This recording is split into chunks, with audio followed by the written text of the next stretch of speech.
قرآن کریم فرمائے اما ينزغنك من الشیطان نزغ فاستعذ باللہ، سب سے پہلا کام یہ کرو۔ یہ غصہ جو آتا ہے نا ایک دم سے، یہ شیطان کی طرف سے ایک کچوکا ہوتا ہے، شیطان کچوکا لگاتا ہے تو وہ ایک دم سے آدمی غصے میں لال پیلا ہو جاتا ہے۔ تو کیا اللہ تعالیٰ فرماتے ہیں فاستعذ باللہ، جب شیطان یا کچوکا لگائے سب سے پہلا کام کرو اللہ کی پناہ میں آ جاؤ، اللہ کی پناہ طلب کرو، کہو اعوذ باللہ من الشیطان الرجیم، اور اس بات کا تصور کرو کہ میں کیا غصہ کروں گا اس کے اوپر، جتنی قدرت مجھے حاصل ہے اس کے اوپر اس سے کہیں زیادہ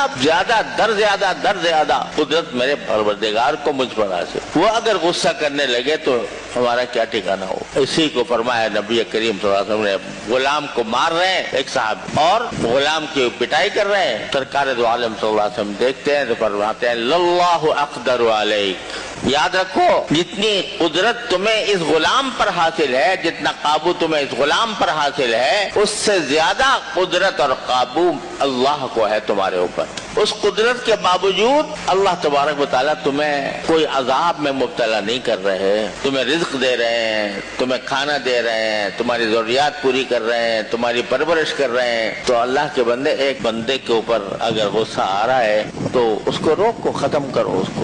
اور سرکار دو عالم صلی اللہ علیہ وسلم کا یہ ارشاد بھی کہ اللہ تبارک و تعالیٰ کو کوئی گھونٹ اتنا زیادہ پسند نہیں ہے جتنا ایک بندہ اللہ کی خاطر اپنے غصے کا گھونٹ پیتا ہے۔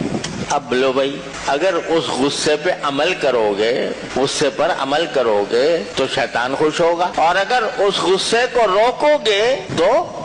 اللہ خوش ہوگا۔ وہ گھونٹ اگر پی لیا غصے کا تو اللہ جل جلالہ فرماتے ہیں کہ ہمیں تیرا یہ گھونٹ سب سے زیادہ پسند ہے، تو چاہے زمزم پیے چاہے کوئی اور پانی پیے، اس کا گھونٹ، اس سے گھونٹ سے زیادہ مجھے پسند ہے اس بات کا کہ تو غصے کا گھونٹ پی لے۔ تو مگر کیسے پیے گا؟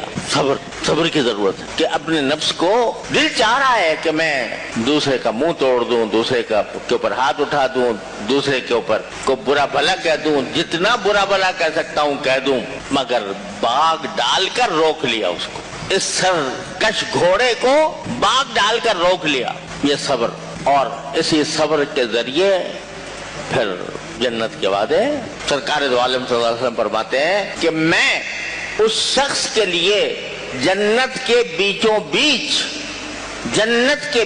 بیچ محل دلوانے کا ضامن ہوں، ذمہ دار ہوں، جنت کے بیچوں بیچ محل دلوانے کی ذمہ داری لیتا ہوں۔ سرکار دو عالم صلی اللہ علیہ وسلم فرما رہے ہیں، کس کے لیے؟ جو حق پر ہونے کے باوجود جھگڑا چھوڑ دے، حق پر ہے اور اس حق کو اپنے وصول کر سکتا ہے لڑائی جھگڑا کر کے، مقدمہ بازی کر کے، اور جس کے اوپر حق واجب ہے اس پر حملہ کر کے، اس پر غصہ کر کے، اس پر گنڈے چڑھا کر کسی طرح بھی اپنا حق وصول کر سکتا ہے، لیکن یہ چھوڑتا ہے یار، جھگڑا ہوگا اور فتنہ پھیلے گا، وقت خرچ ہوگا، تو میں کیا ہے دنیا، جائیداد ہی تو ہے نا، یہ جائیداد بھی تو وہاں جا کے پتہ لگے گا کہ یہ کھلونے کی طرح تھی، وما الحیات الدنیا الا متاع الغرور۔ تو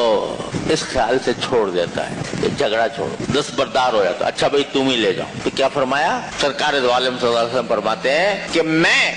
اس شخص کے لیے جنت کے بیچوں بیچ محل دلوانے کا ضامن ہوں، ذمہ دار ہوں، جنت کے بیچوں بیچ محل دلوانے کی ذمہ داری لیتا ہوں۔ سرکار دو عالم صلی اللہ علیہ وسلم فرما رہے ہیں، کس کے لیے؟ جو حق پر ہونے کے باوجود جھگڑا چھوڑ دے۔